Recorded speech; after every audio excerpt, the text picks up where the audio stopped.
Hello there, Leos. I am so terribly sorry that this video is so late. I hope it is still helpful for you. I hope you are still finding that it resonates. And whatever you're dealing with for this month, I hope that this provides a little bit of guidance for you. I am traveling right now. The setup is different, as you can see, and I apologize for the sound quality. Lighting, etc. So, my apologies. Okay. And more than anything, I'm very sorry that this is late. Yeah, things have been a little bit hectic due to my main job. So I hope you guys can forgive me. And either way, I hope this video finds you well.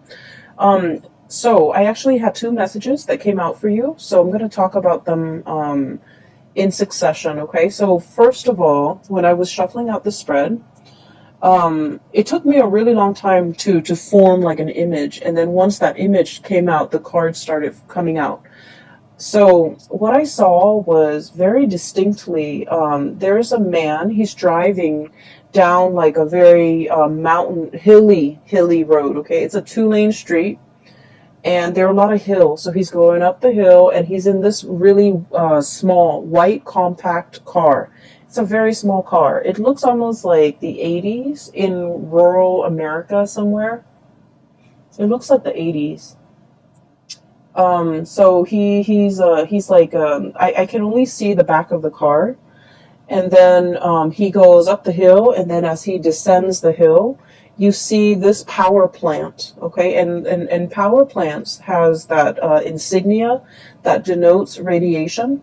So there's a power plant. It's white. It's looming in the distance. So it seems like that's his final destination. And then you see him getting closer and closer. The power plant looms larger and larger. It's emitting smoke. And then his car kind of stops at the gate. There's like security. He gets through, gets to the base of the power plant, and he steps out of the car with a full suit and also his briefcase, okay? So I was thinking that he works there. He works in this very intimidating, looming, like, it seems like for many of you, you might work in an environment, in an organization that is like heavily scrutinized. Okay, that's what it feels like to me, because the power plant is huge. It's emitting smoke, so who knows what it's allowing to leak into the environment, right? And then on top of that, it has this huge radiation sign. Okay, it's huge. The emblem is like on the side of those smokestacks almost. So I feel that for many of you, for whatever reason, there's a lot of commotion around the work that you're doing. Either the company, the organization is facing a lot of scrutiny from the press, from the public, from the neighbors even that surround that physical structure. And so I do feel like, I feel that a lot of you guys identify very strongly with the work that you do. You want work that is meaningful. You want work where your skills and your talents can be on full display. And especially for many of you, you might be like the voice, the face, the model, the mascot for whatever it is that you're working at. You might be a sales rep, for example, for a company that you work at. So you're kind of like the face of the product, okay? You could be very visible in the limelight, especially for many of you. A lot of Leos are politicians, okay? And so I do feel there's a lot of like, you're kind of like in an environment that might be facing a lot of scrutiny, and you're doing the damage control. You might be the PR person that everyone reaches out, and you might have to deflect questions,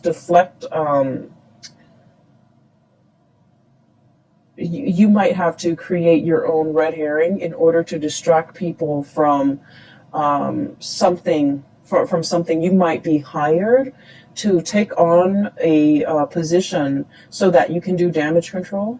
You might be hired on by a firm in order for them to fix something that they've made a mistake on.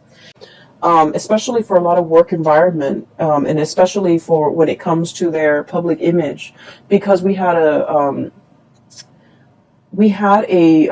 very profound Mercury retrograde period where a lot of deeply buried things are coming to light, okay, or were coming to light.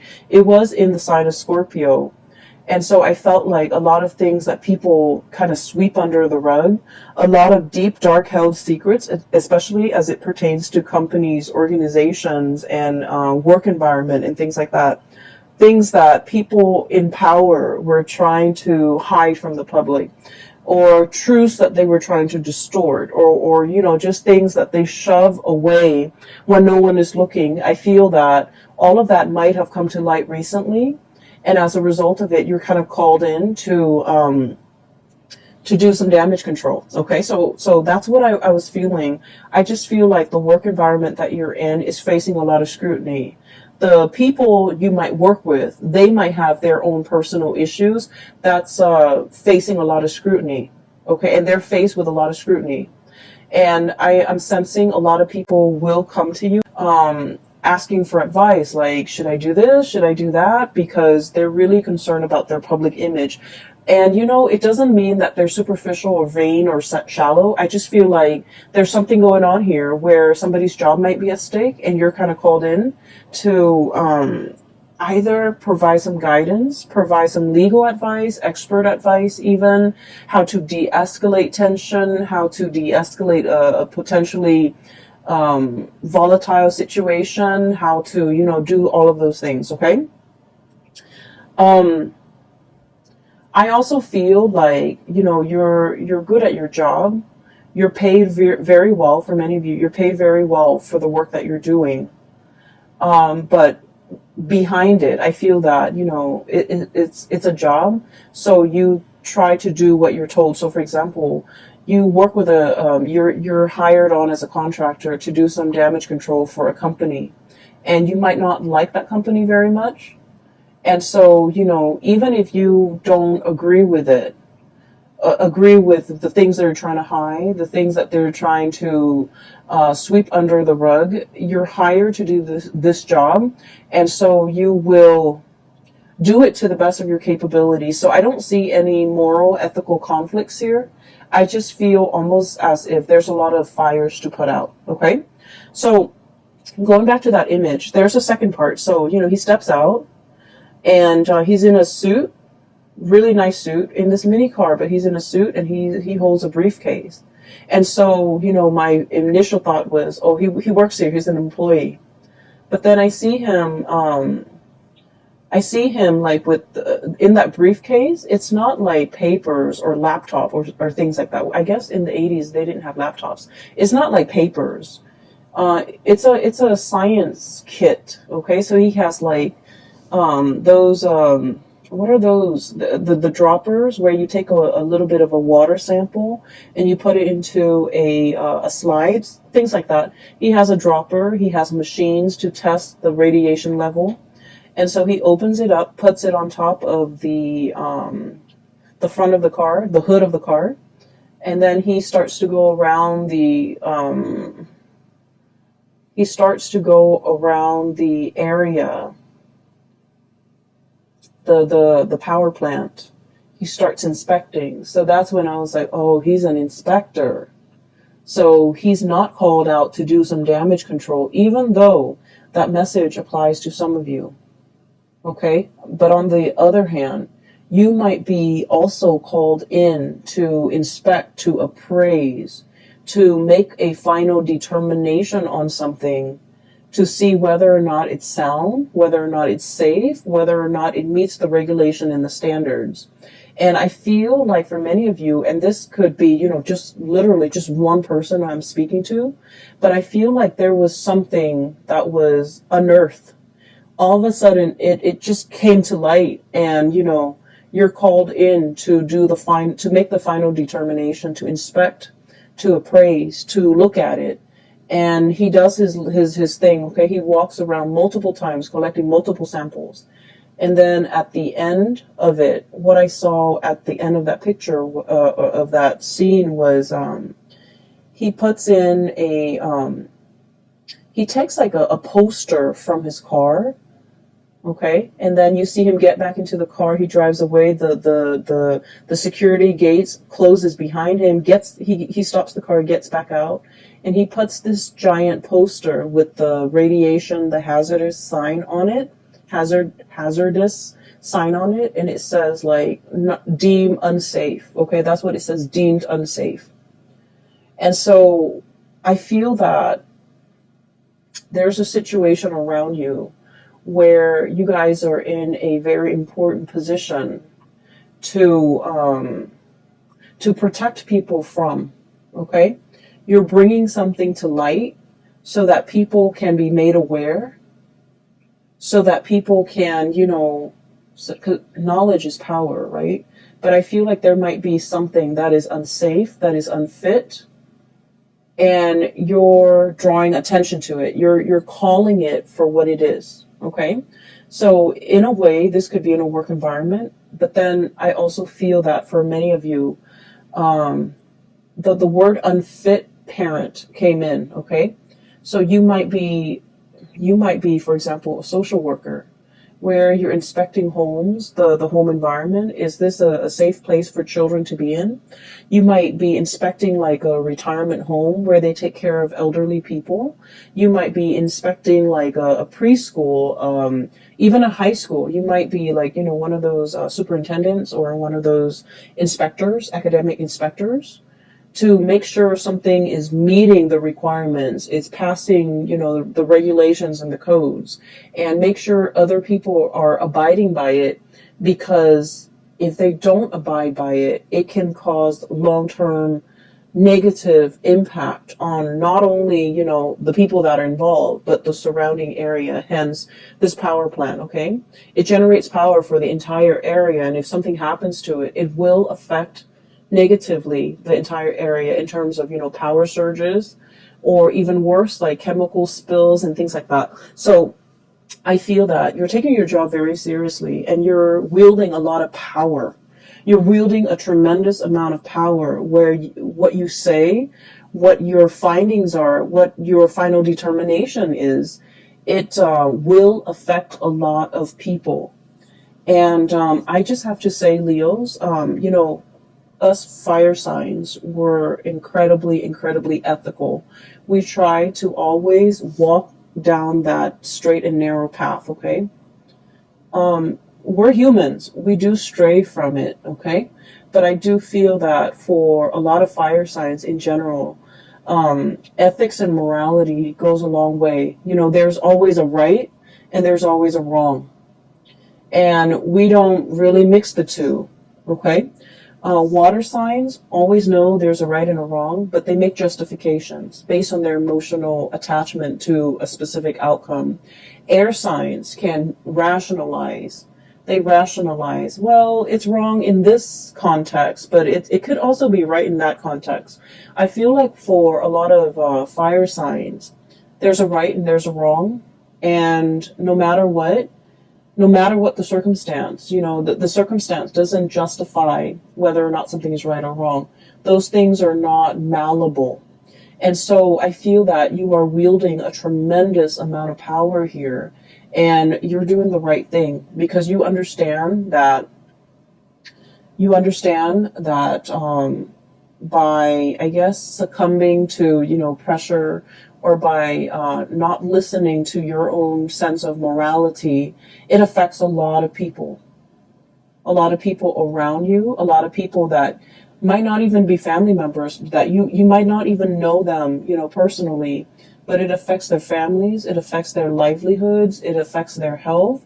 And so you're doing everything that you can to make your final determination on something, possibly to close something down, to shut something down that's not healthy, or to, or to like find justice in a situation, okay? I see a lot of people here where you might be looking at, the way somebody is raising a child, the way somebody is taking care of another person, and you're disagreeing with the way in which they do things. And for some of you, you know, it is the holiday season. We're going to be dealing with a lot of family members. So I do feel some of these issues are coming up in the family unit. You know, it's like, you should have done this as a mother, you should have done that as a father, you shouldn't treat your parents like this. You know, all of those discussions I feel is coming into the picture, and I keep seeing like unfit. Somebody's unfit to do something.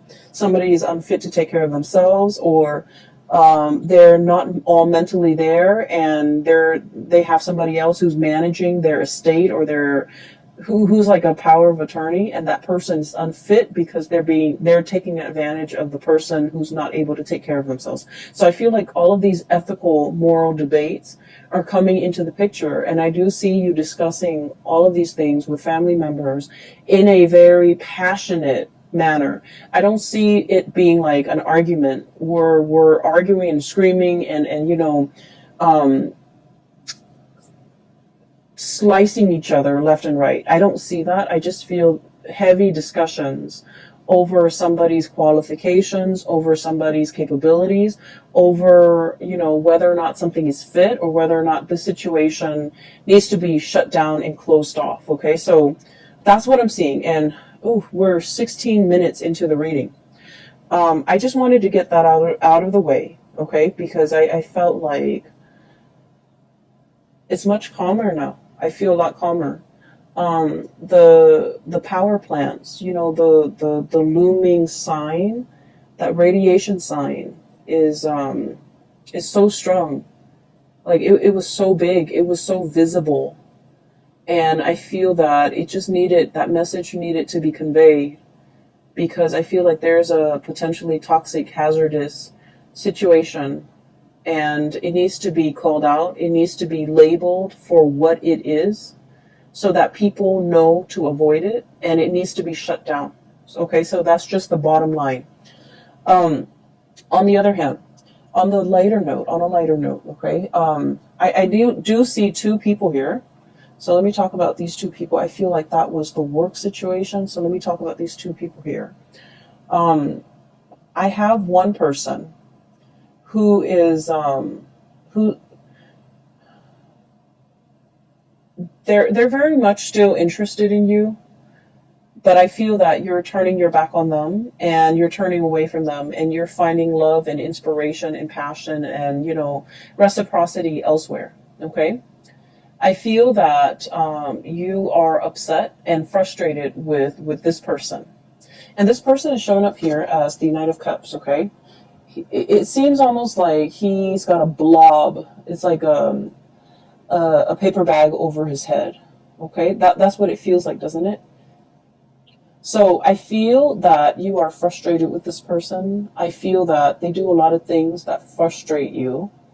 I also feel like they're overly affectionate and possibly a little bit needy. And I also feel that they're looking for you, wondering what you're up to, thinking about you, possibly even, you know, trying to reach out to you.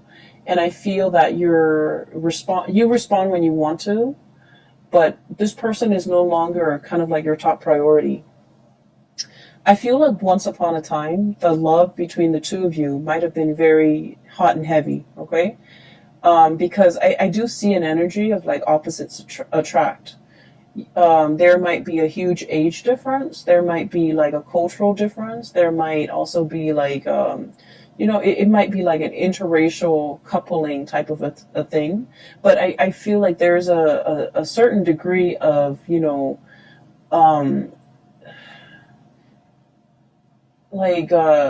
you guys are very dissimilar, okay? Very different from one another. And there's a certain degree of mismatch. And because of it, it's very passionate, it's very fun, it's exciting.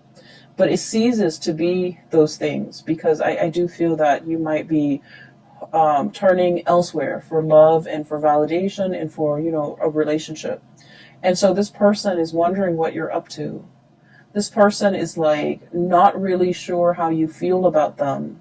And they wish they could know how you feel about them, because they're wondering and always thinking. And, you know, if you are a cross watcher, and this sounds like you, I just feel like with fire signs, what you see is what you get, okay? Fire signs are very straightforward. If they're communicating with you, they like you. If they're not communicating with you, they pretty much have exited the picture.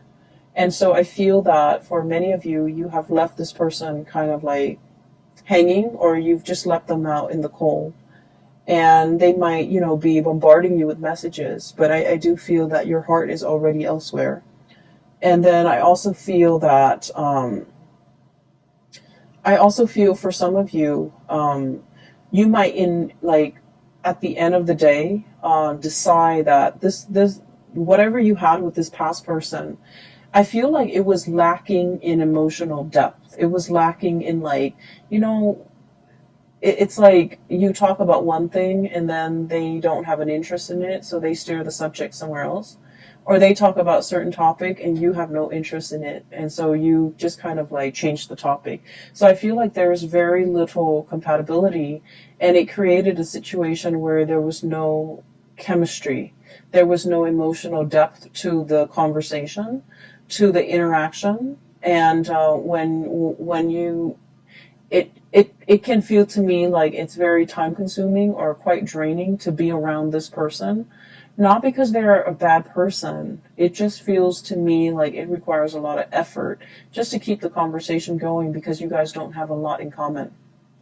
I do feel that they really like you, and I do feel this person is incredibly intelligent, incredibly smart, but they're very smart. Queen of Swords, super smart, okay? Their mind is very sharp. They're very discerning and perceptive, and they're probably like the really book smart type of person, but emotionally they're not very intelligent. And emotional intelligence basically means that we know how to read body language. We know that when somebody is like doesn't want to talk to us, and so we end the conversation.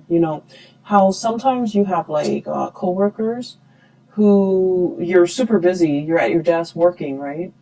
And they see that you're working, but they keep talking and talking and talking. And you don't want to be rude and tell them, hey, I'm working, get out of here. That's what I mean by emotional intelligence. Being able to read nonverbal communication, being able to pick up on, people's state of being able to, being aware of your surrounding, looking at people and being able to read facial expressions to know if they're sad, to know if they want to be approached, to know when they want to be left alone. Emotional intelligence. So I feel like somebody here is very incredibly intelligent, but they might lack the emotional intelligence, okay? And so I feel almost like, you could have a bad day and you want to talk to them about your bad day, and you look distressed, right? And they should know that.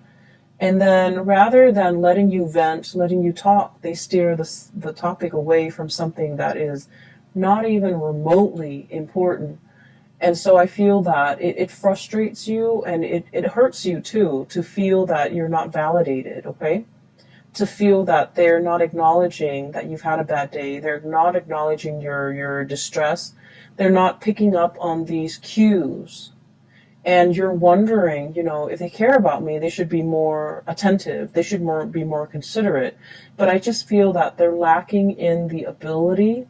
It's not the ability to sympathize or empathize. If they're aware, then they would know. They're just lacking in the ability to pick up cues. Hence, this person, it's almost like they've got that plastic bag or the paper bag over their head. They're walking around, not a bad person at all, but they're lacking in being able to know their environment, being able to sense their environment, being able to navigate their environment successfully in an emotional way. Okay, so this is somebody that is that doesn't form emotional attachments, and so they're kind of their friendship circle might be very, very small. It might also be quite superficial. They don't have depth to their relationships with other people, and I feel that you're understanding that. I do see you turning away. We have here the Knight of Cups and the Ace of Wands. This pangolin, I guess.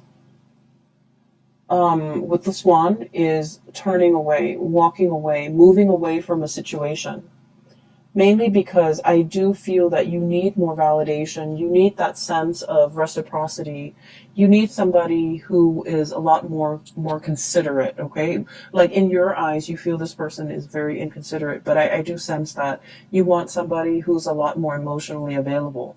And so enters this person, and this is the second person here.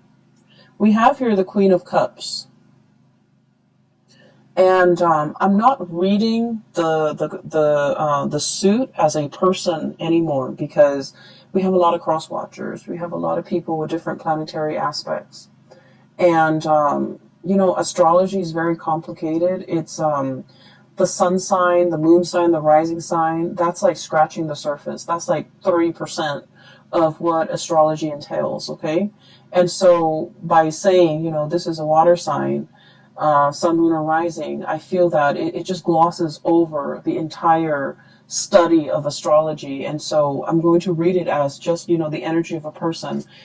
This is somebody who's a lot more emotionally available, okay? Just emotionally available. You have a strong emotional connection with them. And because you have such a strong emotional connection with them, you start to feel passion and chemistry with them. You start to feel, and I do feel like this person is quite attractive, very beautiful, very attractive. I'm seeing somebody who's like very well dressed, okay? Like they dress really, really well. They look presentable. They look very nice. They smell good. They're always clean. They're made up, so like they could have a lot of not a lot of makeup. There's nothing wrong with wearing a lot of makeup, but I feel like they're dressed to go out. Like every time you see them, they look picture perfect. They're dressed to go out. They take care of themselves. They look great, and they're beautiful and attractive, and they just look clean, and they just look like they know what they're doing. That they know that they're aware. Whereas this person was kind of like fumbling in the dark. This person is very aware. And so you're shifting from the energy of one person who's kind of clueless to another person who's a lot more, considerate, a lot more attentive, a lot more observant, I also feel that you could be dating two people. One person is quite fun. The other person, there's a very strong emotional connection. There's strong attraction, but they might be a little bit more on the selfish or the possessive side, okay? So one person might be a little bit more possessive. Like, I didn't mean to say selfish. I meant to say jealous, but selfish came out, so maybe. So selfish, or like they're a little bit more wrapped up in what they want, in their emotions, in what they want, in what they want to hold on to. And I feel like the emotions are very, very intense, okay? This is somebody that, you've dated them for a really short time, and they talk about love. And it's not like they're just blurting it out. I feel that they feel emotions very strongly, and so they want to express themselves. And they're just very honest, very open with how they feel, and they know how they feel at all times. Whereas this person was not like that.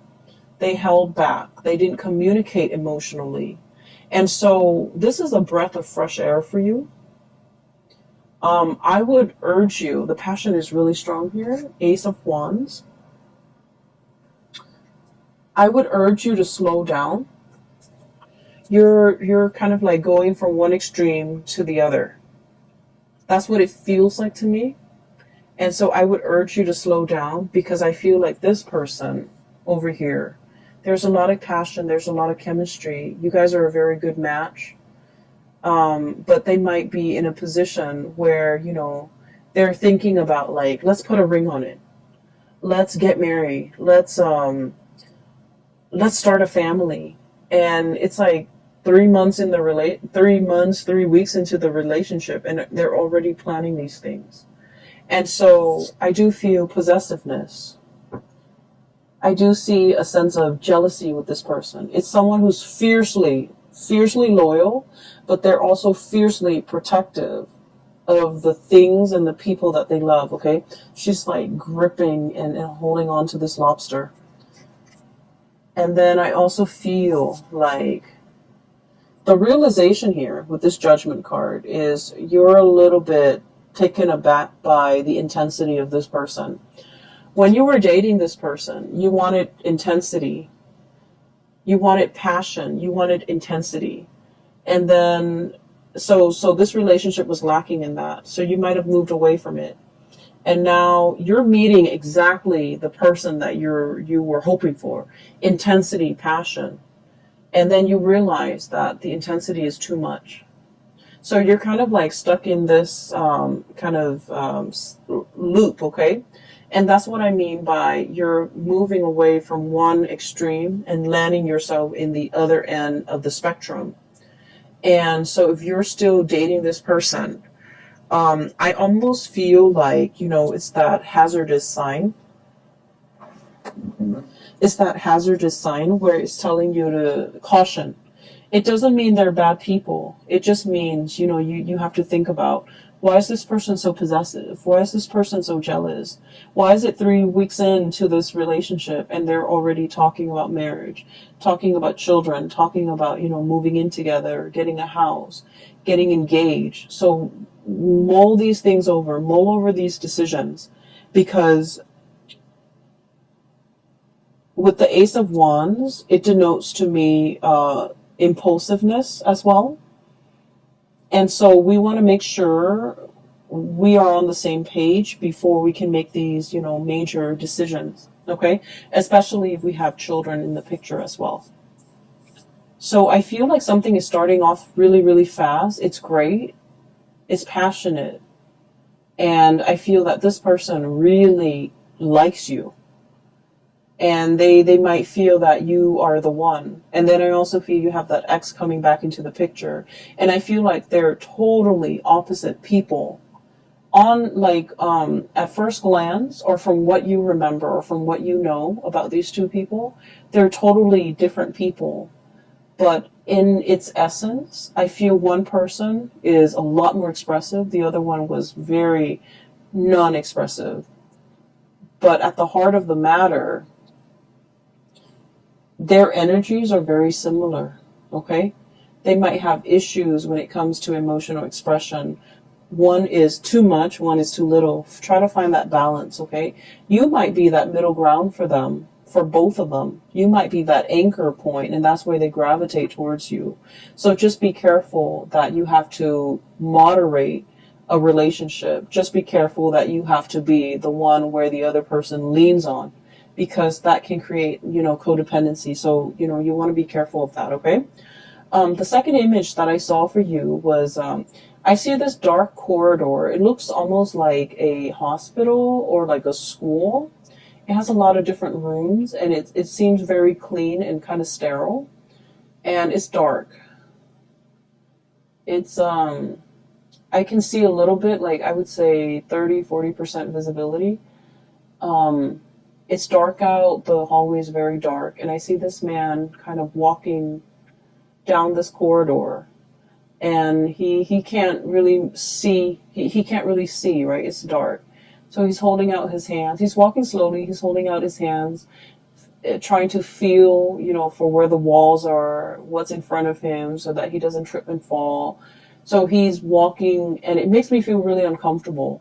I'm looking at him walk down this hall, but I feel the discomfort because, when we're in that kind of an environment where we don't know what's underneath us, where we don't know what's 10 feet in front of us, it can feel very unnerving, and it can also feel just really uncomfortable, vulnerable and exposed and uncomfortable. Okay, those are like the messages that came through, especially like vulnerable.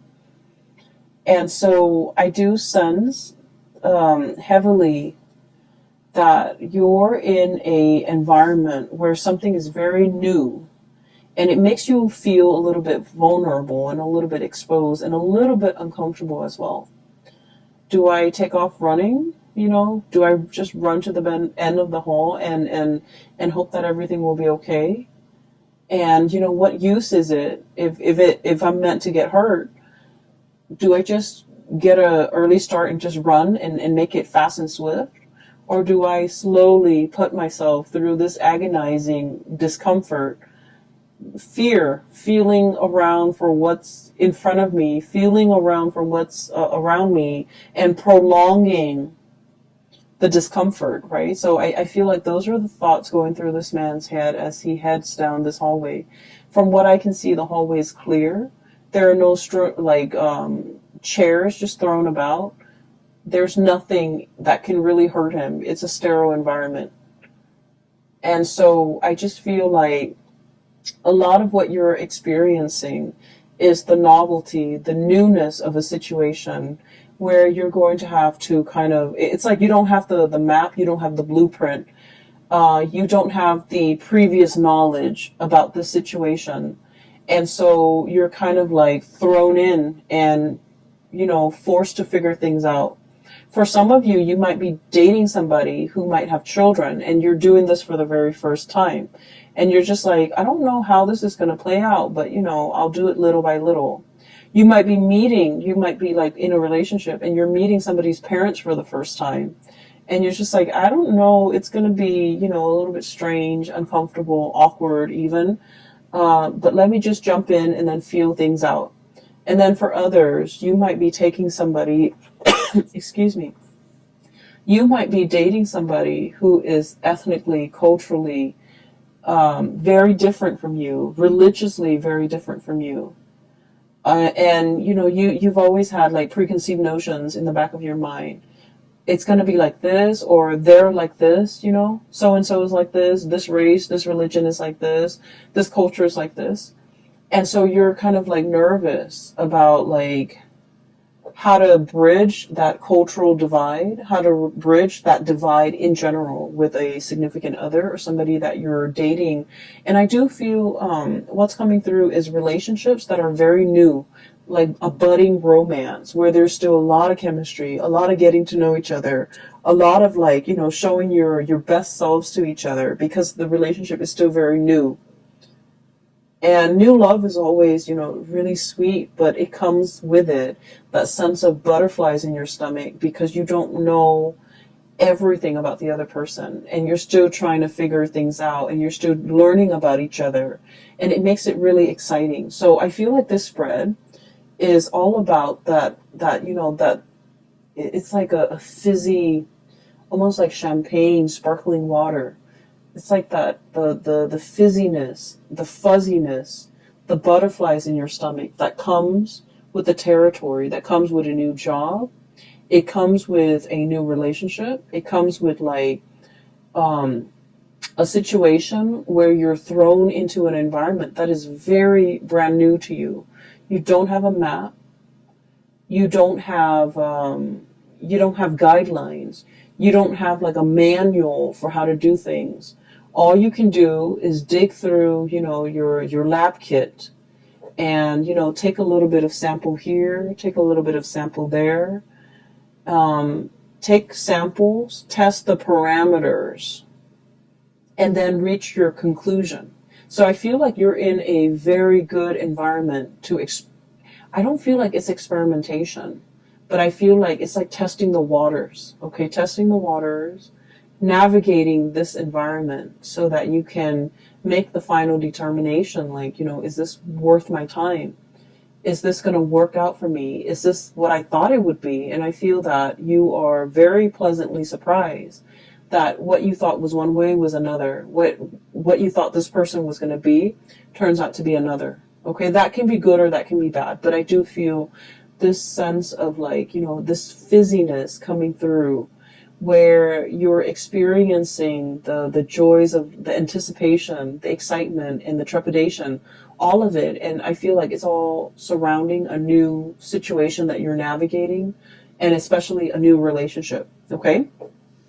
I've talked enough about that. So I have the Ace of Wands here, and this is what I saw earlier as you have the stick of power in your hand to change a lot of lives and to make things better for other people. I also feel we have the World. A cycle is closing up with another person, with one person, and something new is coming into the picture with this World card. And then we also have as well the Hierophant and the Seven of Cups, okay? I usually look at this in tandem, like the reading the cards and how they interact with each other. This is all your findings. These are all your results. These are all the things that you imagine something to be. And you're making that final determination, writing up your analysis, writing up your assessment, writing up your findings. And, you know, people are deferring to your judgment, okay? So the last four cards is very much about, you know, the major energies for this year, because we have the Hierophant and the Hangman, which are major arcana cards. So I do sense here a conclusion is reached. People are waiting for your final say, for your final word, for your word of wisdom to tell them whether or not something is fit or whether or not something is a good fit. Okay, so you might even have like two potential suitors waiting around for you and asking you to decide. Okay, asking you to decide. Like, is it going to be me or is it going to be that other person? And I feel like you've already made up your mind, because you want to go for that relationship that has a lot more emotional depth to it. And you're meeting somebody that will show you the depth of emotion like nobody else can. Okay. I will leave it at that. Thank you so much for joining me for this reading. I hope it is helpful for you guys. And I promise you, I promise, okay? And this is no joking matter. I will get your videos out on time. For the month of January, we have the holiday season. Work is slowing down a little bit for me. So I should be able to publish them on time, all right? I wish you all a very wonderful holiday season, and I'll see you in January, okay? Take care.